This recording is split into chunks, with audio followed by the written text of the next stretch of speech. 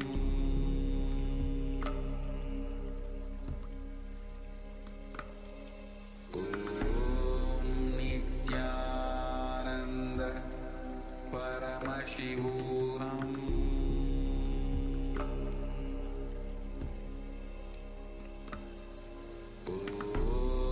Nithyananda Paramashivoham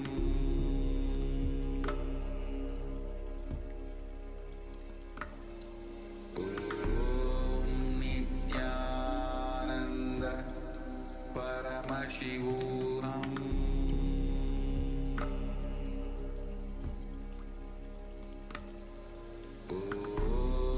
Nithyananda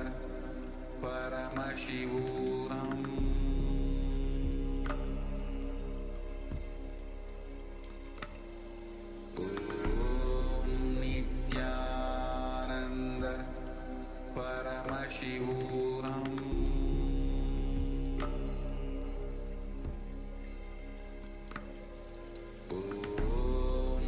Nithyananda Paramashivoham Nithyananda Paramashivoham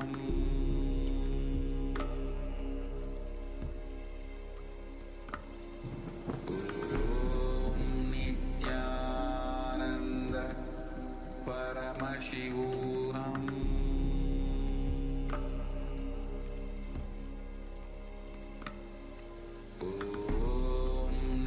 Nithyananda Paramashivoham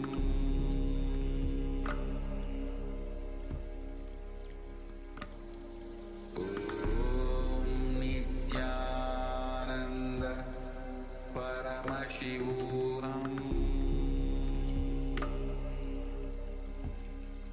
Paramashivoham Nithyananda Paramashivoham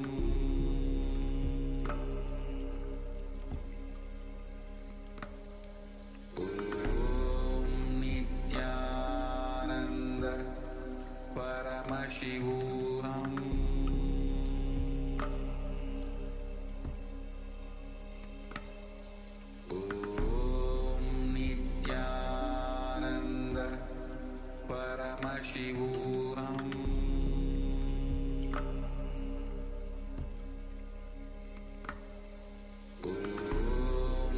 Nithyananda Paramashivoham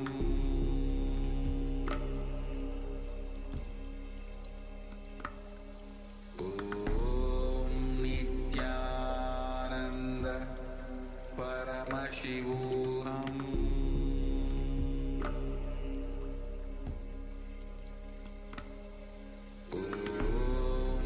Nithyananda Paramashivoham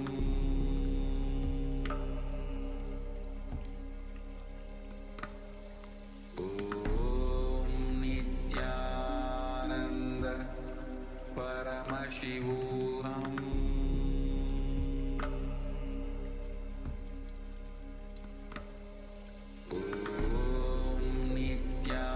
Nithyananda Paramashivoham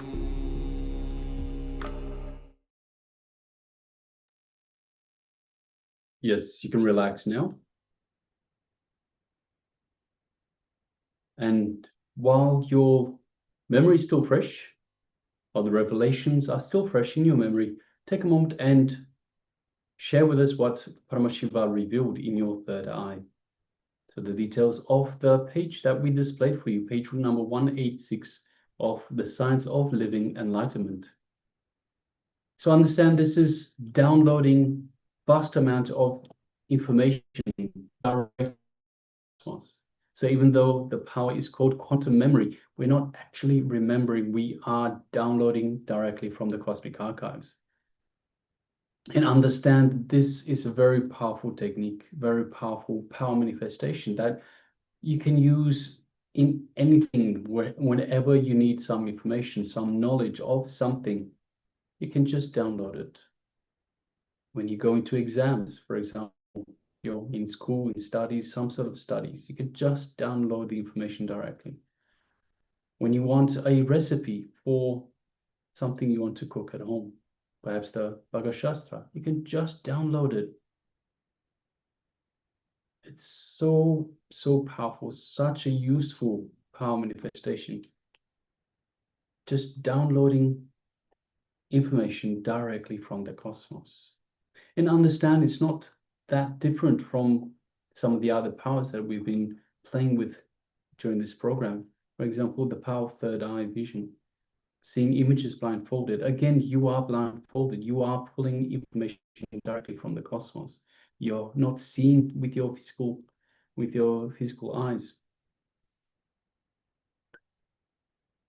So it's important you don't have any resistance to the power, thinking that it's too difficult. It's not difficult. It's the moment you can manifest one power, you can manifest them all. You can manifest every power, because every power comes from the connection we have to the divine, our connection to Paramashiva. From the space of oneness, all of these powers manifest. So from the moment that you connect to Paramashiva, the power simply manifests. You manifest one, you manifest them all. The only thing that is stopping you from manifesting is you. Understand, it is your mind, it is your patterns, your incompletions. So if you're ever struggling with a power manifestation, for some reason you can't manifest, just have a look inside. What is it inside you that is stopping the power from manifesting?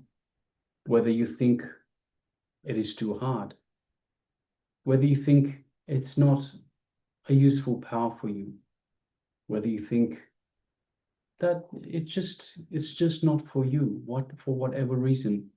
These are your incompletions, your patterns that stop the power, and not just the power, stops the cosmos, Paramashiva, from manifesting in you. So understand, we need to remove these incompletions, and Paramashiva will simply manifest through us. Whatever the power, that's irrelevant. Every power manifests through Paramashiva manifesting through us. All right, so let us just like to welcome Ma Anandeshwari, who's just joined us recently. Nithyananda Ma, good to have you with us.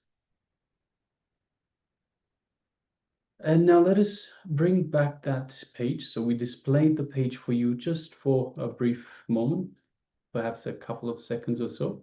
Let us now bring it back and read from the page so you know what the information was.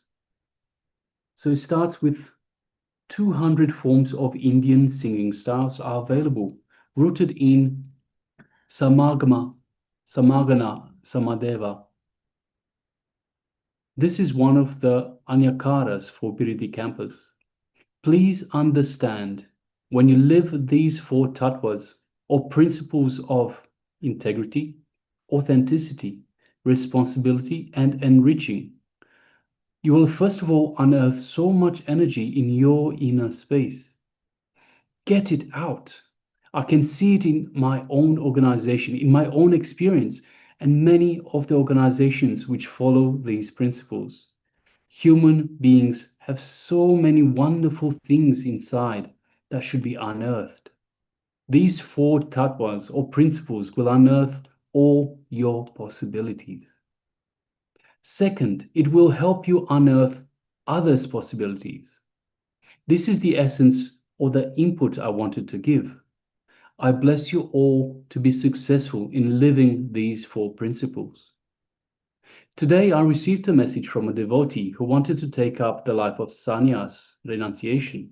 She said, I have posted pictures of the beautiful house and the life I'm going to leave behind when I take sannyas. I sincerely request you, if you still think that there is something beautiful in your life which you have to leave behind for sannyas, please enjoy that first. Complete it. Do not come to take sannyas without completing all your other enjoyments. Otherwise, there will be a deep vengeance in you when you see other people enjoying those things. When you are renouncing out of completion, you want all others to enjoy their life and do whatever gives them most joy. Sannyas is the renunciation that comes out of total completion. Yes, so beautiful, beautiful passage there from this Supreme Pontiff of Hinduism for this book, page 186 of the Science of Living Enlightenment. So yes, thank you very much, Bhagavan, for giving us this opportunity to read the passage. So yes, it's about sannyas, and it is also about the four principles of integrity, responsibility, and reaching. And it is about living these four tattvas, these four principles. All right, so if you have gotten this information, if you have Paramashiva revealed to you these, then congratulations, you have manifested this power. And request everyone to please, first of all, come back on camera. And if you have taken part in the power manifestation, please don't hesitate to share. Understand that it is through sharing that you trust, you show that you trust, you have trust in your connection to the divine. And with more trust, more and more Paramashiva manifests through you. All right, so let us get ready. We'll next be moving into the next segment of our program today,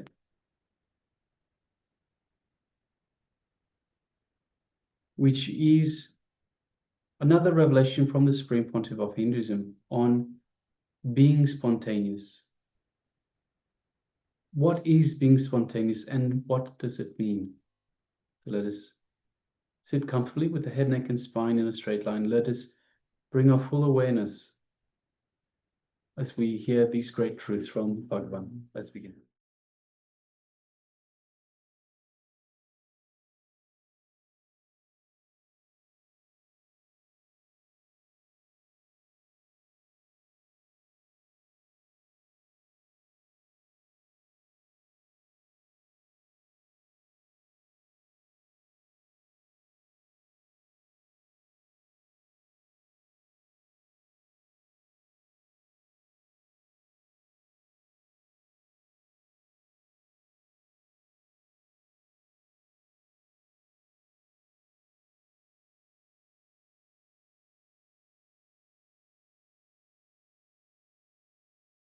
Spontaneity.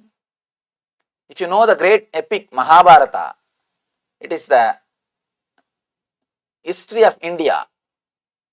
If you read that book, you will be able to understand this story because this related to that book.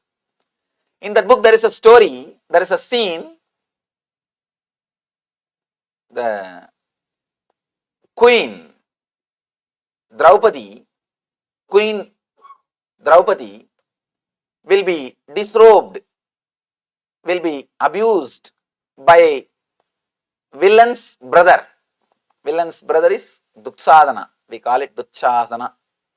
His name is Dutsadana. He will be disrobing, abusing her in common palace, in the common darbar, in the court. He will be abusing her. She is a great devotee of Krishna. Krishna is incarnation of God. When she calls Krishna, when she was being abused, she calls Krishna, immediately Krishna appears and protects her, supplies cloth, abundant clothes. And this Dutsadana, the villain, was not able to remove all the clothes. He is completely tired, he drops dead. This is the story. According to story, the villain will be disrobing the queen. She will pray to God and God will appear in the scene and give her enough of clothes. He will be just pulling, the cloth will be coming, and it is just like a hill made out of clothes. So much of clothes will come out of her body. Then this fellow automatically drops dead. This is the scene.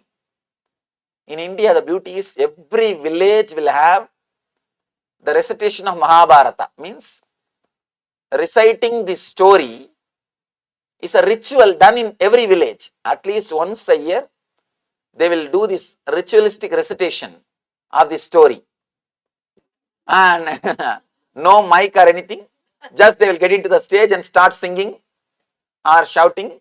It will be really fun to watch the whole thing. And usually the kids and the old ladies who don't have any other work, they will come and sit there. And they will chew the tobacco leaf and spit on somebody and spit the juice on somebody. You will have a little prasad and tirtha. And all these kids will do 1, 2, 3, everything there itself. Nothing can be done.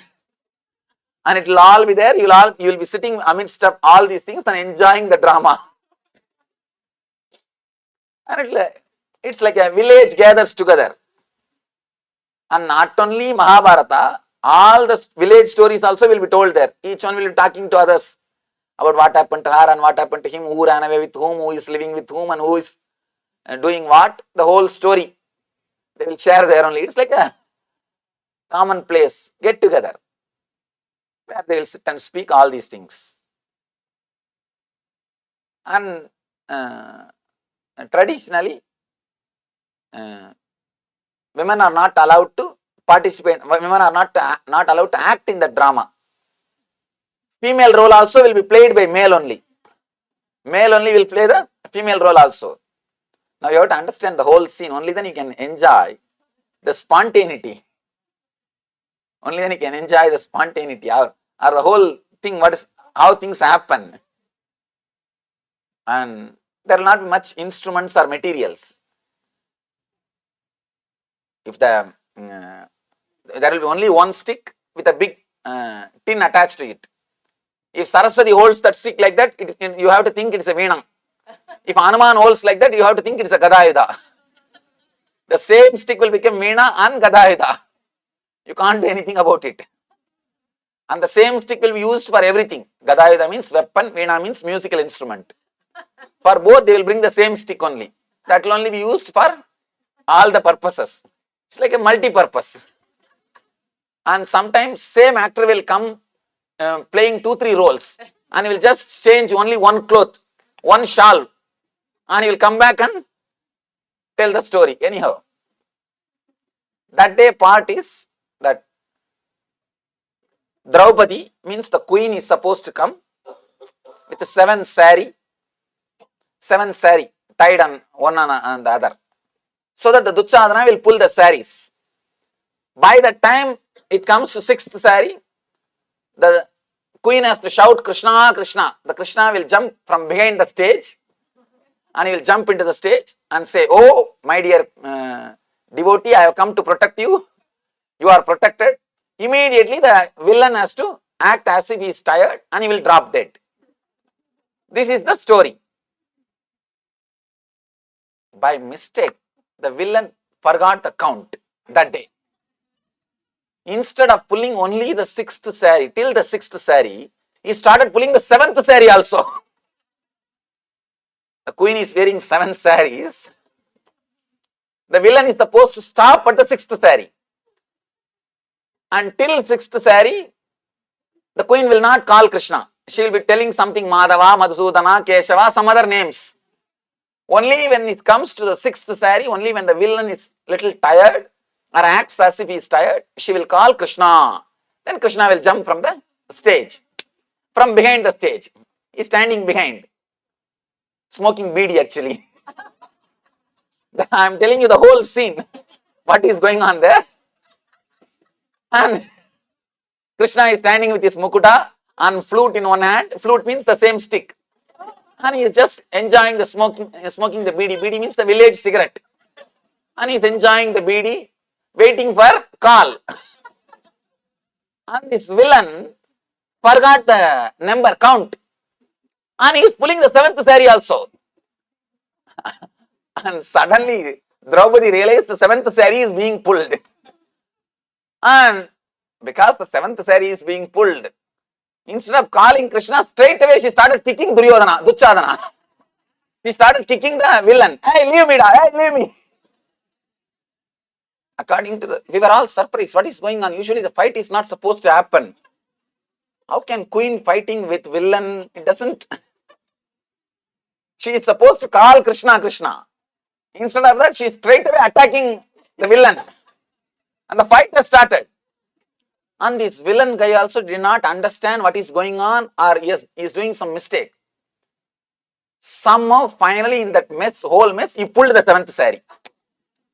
Now, she is standing with a trouser on the stage, in a public stage, above the hip, female decoration, female makeup, with all the female dress and female jewelries, hair and the flower, everything is female. With all the traditional turmeric powder and decoration. And below with a trouser he is standing on the main stage. Behind that, Krishna is looking through the screen, still why I am not called, with a beedi. With a beedi he is standing and looking through the screen. Why still I am not called? What is going on there? What is going on? And the whole villagers are laughing. Because the whole thing is now messed up. She is supposed to be women. Actually, male only act the role of female also. Now he is standing half male and half female. And Duchadana suddenly realized the mistake. Suddenly he realized the mistake. 7th saree has been pulled.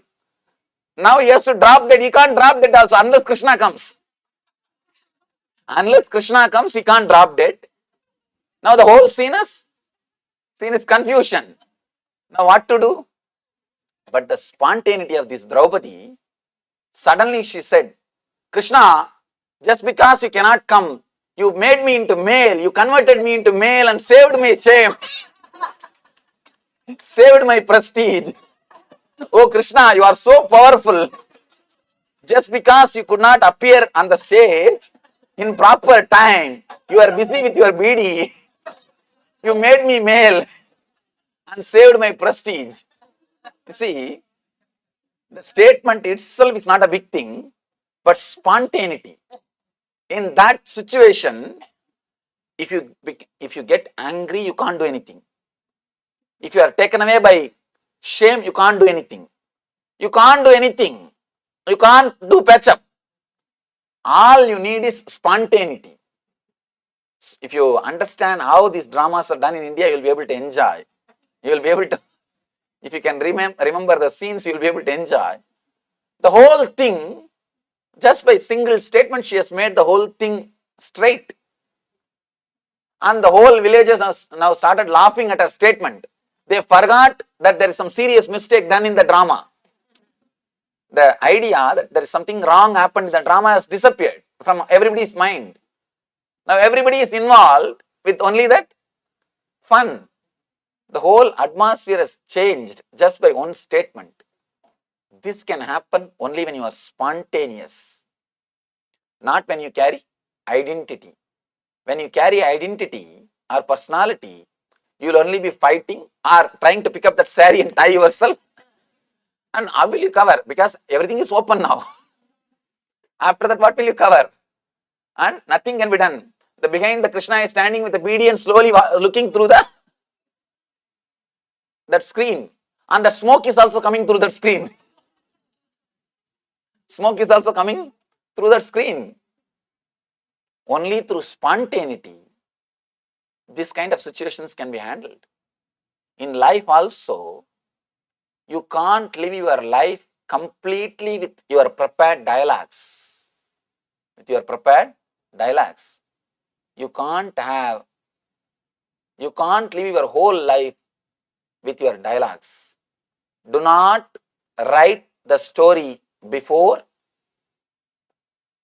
things happen. You always write your story before that itself and try to enact the story. If you don't write your story before entering into the situation, you always write the story. You will always write. You are ready with arguments. You are ready with words. You are ready with everything even before meeting your friend. Even with your friend, you are not spontaneous. You are prepared. Now you just go with your big sheet, big paper. You go with your big, huge storybook and you exactly enact. If one statement, if something goes wrong, the whole story is mess. You go with a prepared story. I tell you, if you live without prepared story, your life will become history. People who created history lived without story. Either you live with your stories and just reproduce the same stories, live and die, or you live spontaneously. When you don't write your story, others will write your story. It will become history. If you yourself constantly write your stories and enact according to that, you will be just a normal human being. You will be just a normal human being. Somebody asked me, Swamiji, you are so young, already your biographies are published. More than 12 different languages. Now we have my biography. They asked me, how? This is what I told them. I never wrote my story before living. I just lived. When you just live, you do things which can never be done with a written history, with written stories. Be very clear. Whenever you prepare for future, you judge your capacity based on your past performance. But future is possibility to go beyond your past performance, not just to reproduce your past performance. When you do not trust you can do something more than what you have done in your past, you prepare your story, go there and enact and come back. You never allow growth to happen in your being. You never allow intelligence to happen to your being. You are clear how much you can do even before entering into the future. If you see in your life, years after years you will be struggling with one problem. Just because you do not trust future is something more than past. In future, there is a more possibility than what you had in the past. You never trust that. You always play very safe, secure game by bringing your past again and again and again, creating a story and enacting again and again the same story into the future. I tell people in our ashram, at least do new mistakes. It's okay. But we don't even have that much of intelligence to do new mistakes. All your mistakes, if you try to analyze and put in one line, it will all be practically same thing. Maybe the quantity is little more or little less. Otherwise, the attitude and the quality will be the same. We don't have intelligence even to do new mistakes. Even to do new mistakes means you are constantly carrying weight. The weight of the past. Shiva says, when on a bed or a seat, let yourself become weightless beyond mind. Bindum shikante ritaye layante jyayato layaha. He says, just be dot which has disappeared, the small dust atom just disappeared, which doesn't exist, weightless. Damantat shobha sambhuta sukshmagni tilakakritim bindum shikante hritaye layante dhyayato layaha. Beautiful sutra. I'm just trying to repeat the sutra so that let all dimensions of this aphorism be explained to you. Even if I missed one or two dimensions, I wanted to bring it back again. I want to tell you. One more thing, your body is matter. Your presence is energy. Your presence is purely weightless. When your presence leaves your body, the body becomes more heavy. Your body becomes heavy. Let you be clear, the presence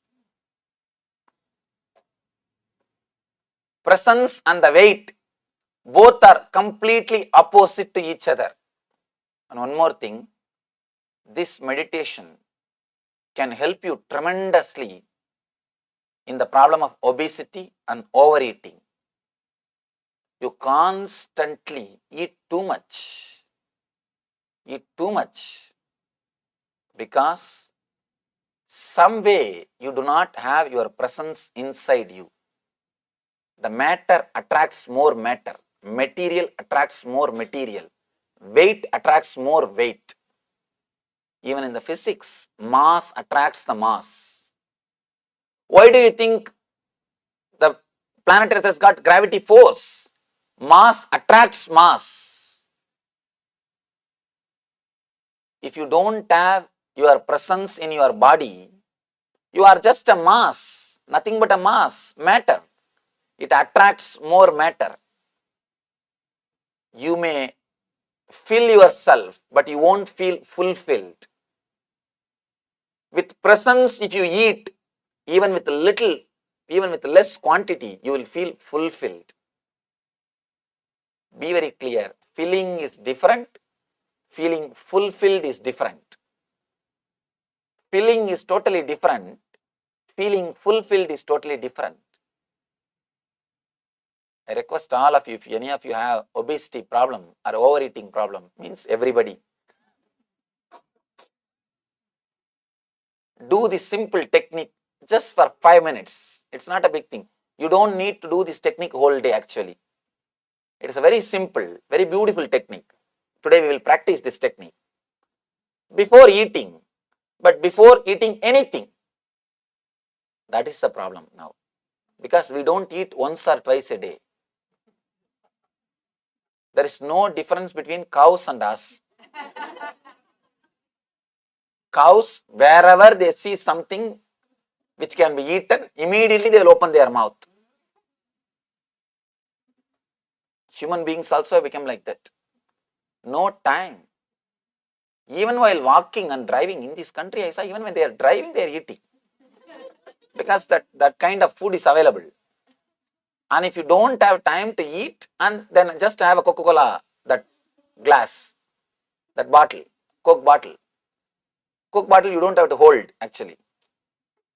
You can use one hand and put on that steering and drive and drink.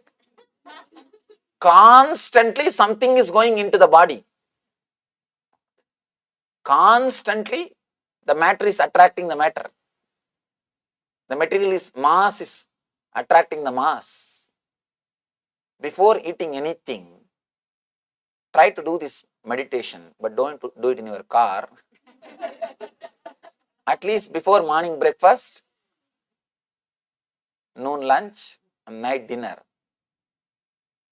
and evening snacks, and between coffees, and little tea, and Coke in the car, burger in the bus, anywhere. I don't know what else goes inside. Oh God. And I saw the size of the food. Oh God. No, really, and let me be very clear. Please understand, so much of advertisement for food should not be done. See, constantly what you see only you will feel connected. So much of advertisement for food should not be done. And you eating is somebody's business means naturally you will be made to eat. one guy goes to the psychiatrist and says, "Sir, I have too many problems." Immediately psychiatrist says, "Don't bother, everybody has got problem, even I have problem. Please sit, let's sort it out." This guy will sort it out. 3 sessions, I'll charge you $100. Let's start. This guy says, 3 sessions, $100 will solve your problems. But tell me something to solve my problem.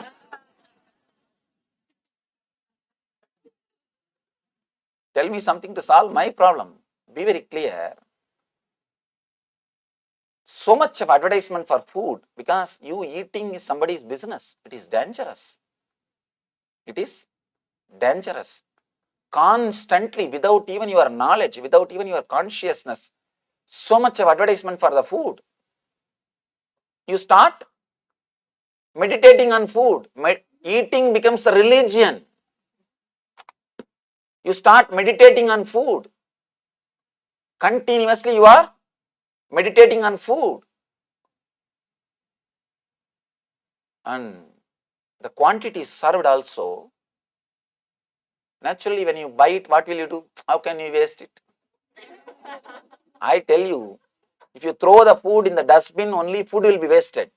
If you dump it in your stomach, the system also will be wasted.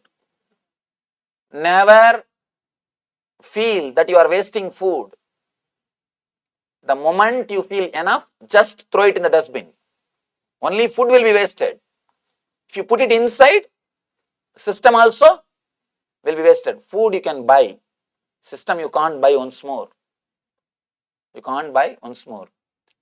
At least before eating, just do this simple technique. Very simple but powerful technique.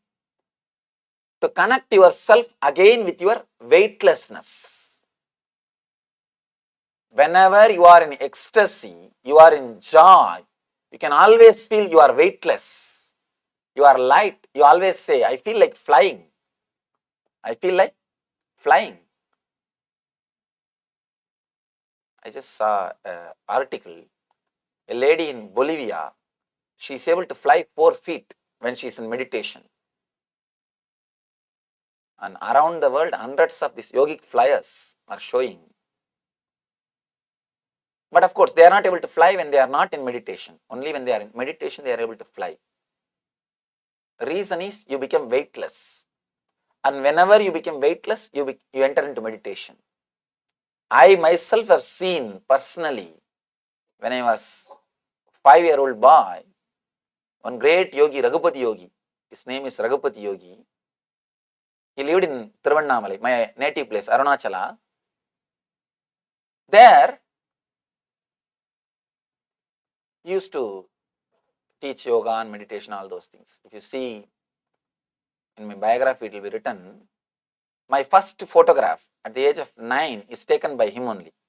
He only took that photograph.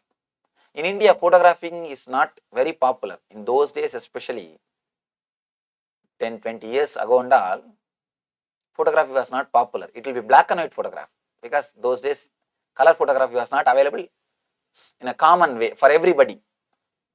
In big cities, 1 or 2 studios may have it. But in villages, only the black and white. That's why you will see that only black and white photograph will be there at the age of 9. And it's not common to go and have photograph and all. And it is a very rare thing and you have to spend a lot. In those days, just for that one photograph, 100 rupees has to be spent. 100 rupees is a big money in India. And especially at 20 years ago. Now I am 29. When I was 9, 100 rupees is a big money.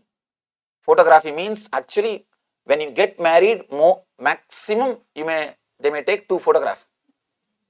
Before and after. AM and BM.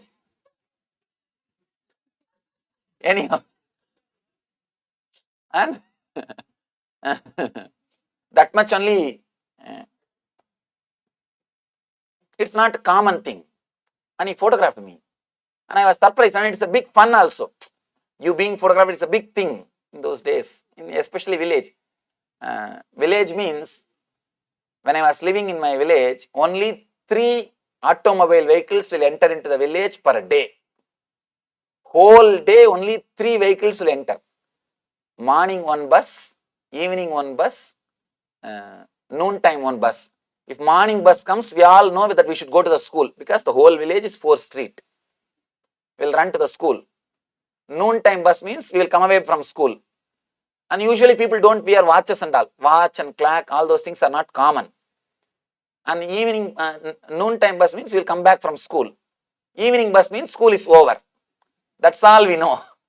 And the bus, that conductor also knows when he enters the village, he has to honk because the school teachers will know the time. That is the way schools will run. When he enters the village, he will be honking. And he has to honk because people will be playing in the road. You can't think it is a road and all. Kids will be playing in the road, and not only playing 1, 2, 3, everything will be in the road only. 1 or 2 or 3, everything will be in the road only. So he has to come, and that kind of village. And in that kind of village, photographing is too big thing. I asked him, why are you photographing? Why are you spending so much of money? 100 rupees is something like 2-3 months. A person, if he works, he will make that 100 rupees. 2-3 months. If he works, he will make that money. He told me, you don't know now the importance. The future will thank me just for this photograph. And he wrote that behind that photograph. Still that is there in the ashram. He wrote that in that photograph, future will thank me for this expenditure. And the whole future, the humanity will celebrate this photo. I know, that is why I am taking. I am spending. And this yogi used to fly. I have seen with my own eyes he flying. When he sits in the meditation, and he will close his eyes, and like a iron rope, the copper wire, he will tie that copper wire in the anahata region, in the chest region, so that he can hold the breath, prana. He will tightly tie it. He will just take a deep breath and tie it. The moment he ties and relaxes, so much of air inside, just his body will start floating. It will levitate. Once he levitates, he will relax it. Means it's like a taking off. Then he will be there in the same space. Then after he will remove that wire and he will be there in the same space. He will just be there. And he will just be there for hours together, like a floating in the water. He will be floating on the air. And he will tell all the small kids to go under him and come out to see whether anything is there. And we will go below him and under him and come out to see anything is there or not. And naturally, you will be shocked when you see somebody floating. It is based on this technique. It is based on this technique. When you enter into meditative state, you become weightless. When you are weightless, you enter into the meditative state. You enter into the meditative state. When you master this technique, you can start floating. Forget about floating or walking on the air.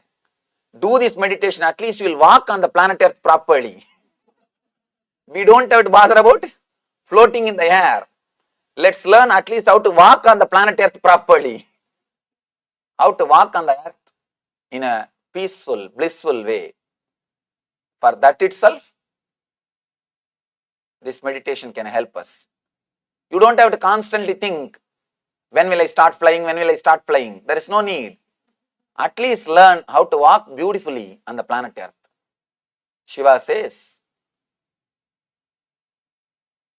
just become weightless and go beyond mind. All your weight is nothing but not being aware, whether it is physical heaviness or mental heaviness. Be very clear. There are two kinds of heaviness. Physical heaviness is sickness, feeling heavy, painful, strong, irritation all over the body. This is a physical heaviness. Mental heaviness. In your mind, if you are feeling heavy, if you are feeling heavy, that's again one more weight. Give your awareness, attention to all the parts of your being wherever you feel heavy, whether it is body and mind. Give your presence. You will suddenly become weightless. When you are weightless, you will enter into the space of enlightenment. That is why not only in Vedic culture, all over the world, in all spiritual traditions, angels are always portrayed or described as flying people.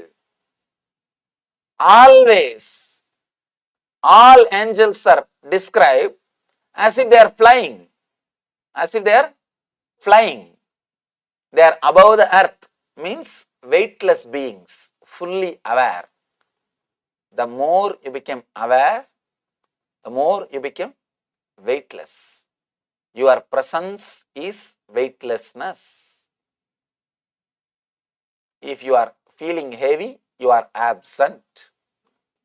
Wherever you are feeling heavy, physically or mentally, you are absent in that spot. If you are feeling light, weightless, you are present. Your presence is active in that spot. Understand this one key, then we will enter into the great meditation by Shiva. Before entering into the meditation, let this sutra be clearly understood by you. Let me repeat once more.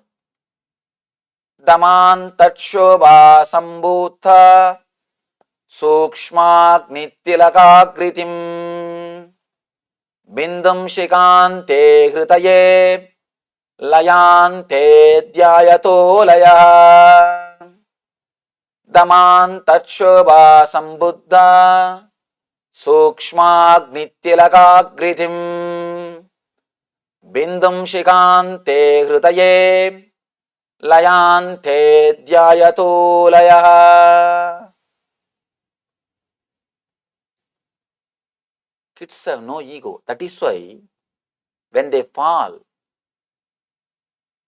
with the same pressure from the same height, if you fall, you will break your bones, you will hurt yourself. But kids won't hurt themselves. You can see in your life, the same height, same pressure. If you fall, you will hurt yourself. Kids won't hurt themselves because they have nobody to hit the planet Earth. They just fall like a flower. When a heavy thing falls on the earth, it will break itself or it will crush itself, it will damage itself.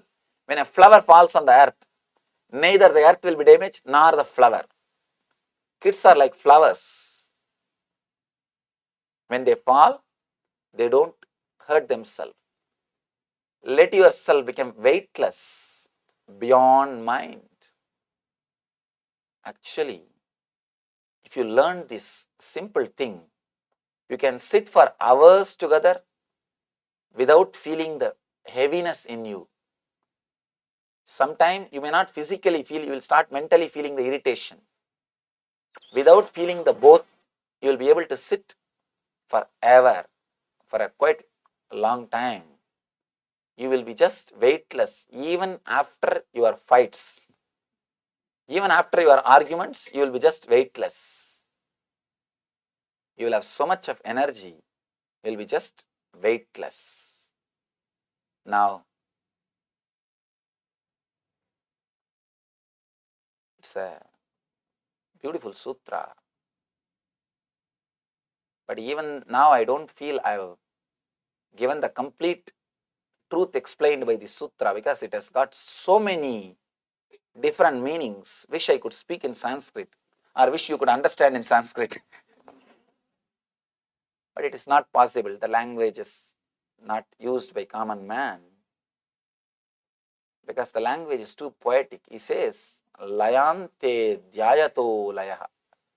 The way in which this grammar is, these words are created, it says, when you become weightless you go beyond mind. When you go beyond mind, you become weightless. Weightlessness is the path and the goal for going beyond the mind. So many meanings can be derived, just this one line, layante dhyayato layaha.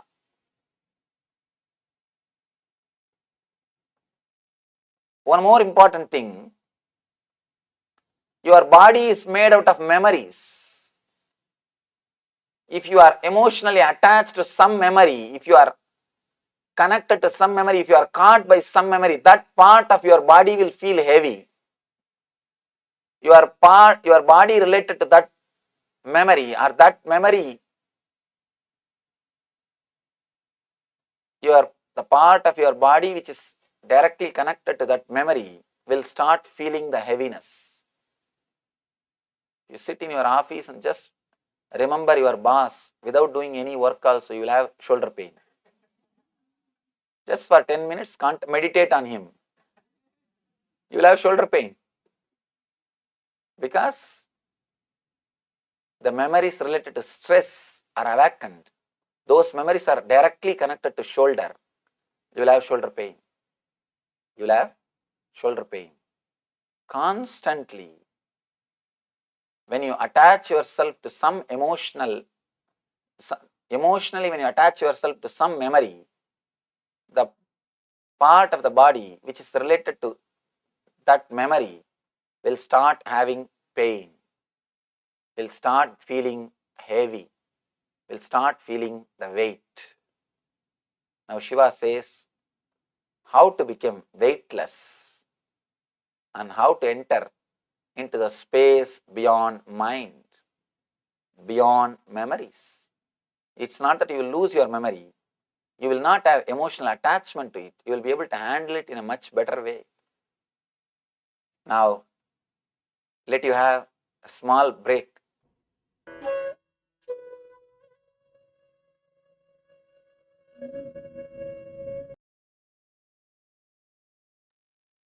Yes. So now you can relax. And after this powerful revelation, now we'll be entering into the power manifestation. And today we are doing the power of quantum memory. The power of quantum memory, the power to recollect large information from the intelligence behind the brain.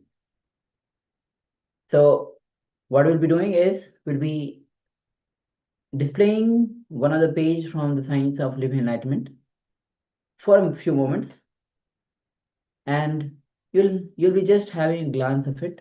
You'll not be trying to read it, and then we'll be entering into the manifestation, the power manifestation, where you'll be recollecting the information in the page through the power of quantum memory, through the power of third eye. So let's get ready. You can sit with your head, neck is fine, a straight line. And first, requesting all of you to switch on your cameras. Be available in the camera. Yes, we have been joined by Ma Mahabhairava, Nithyananda.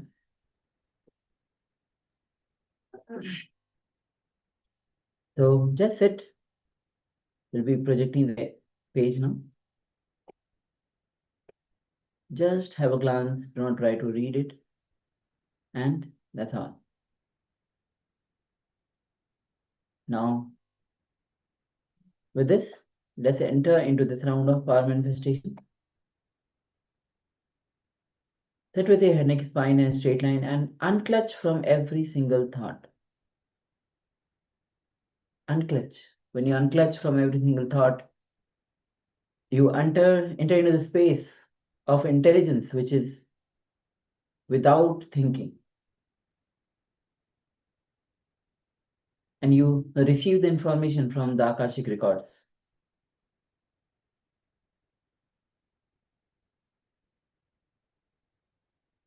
So just sit and unclutch. Whether you feel the memories are good or bad, unclutch from both. Many times it's easy to let go of the bad memories because it gives us pain, it gives us suffering. But We cling to the joyful memories because that is the opposite. Suffering, it's easy for us to let go because it gives suffering, it's pain, but we cling on to the other side, which is a pain shaft, but understanding that these are also the memories. So unclash from both good emotion, bad emotions, joyful moments, painful moments. Just be a witness to every thought.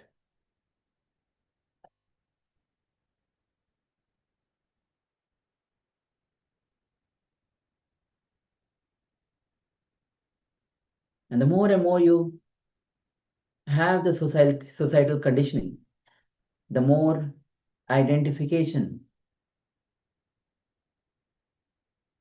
the more shaft you create. So go on unclutching again and again and again. And you enter into the space of pure oneness, your unclutched space, from where all the power starts manifesting. So let's connect with Swamiji through the Mahavakya as we establish ourselves in that space. Om Nithyananda Paramashivoham. Om Nithyananda Paramashivoham. Om Nithyananda Paramashivoham. Keep chanting the Mahavakya. This, let's enter into this round of power manifestation. The power of quantum memory. Let's begin this manifestation. Om Nithyananda Paramashivoham.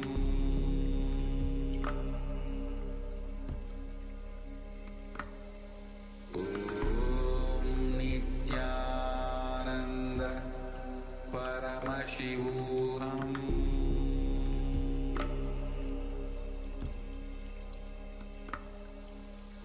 Om Nithyananda Paramashivoham. Om Nithyananda Paramashivoham.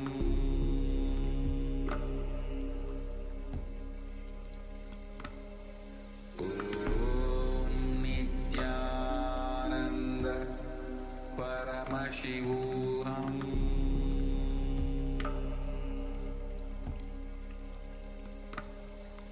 Om Nithyananda Paramashivoham.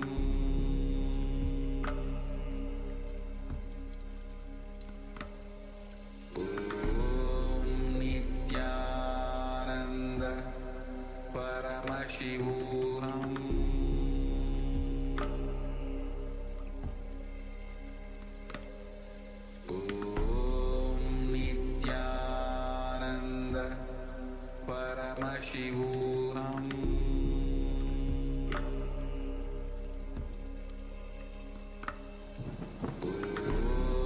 Nithyananda Paramashivoham.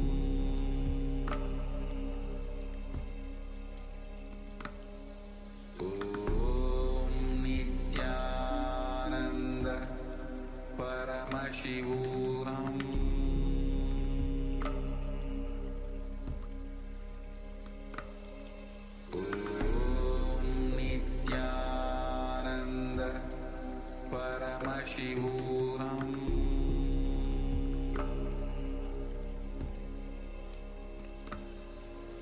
Om Nithyananda Paramashivoham.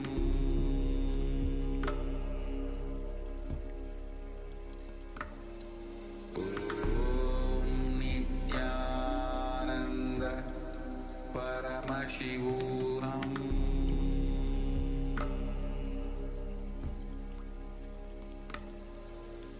Om Nithyananda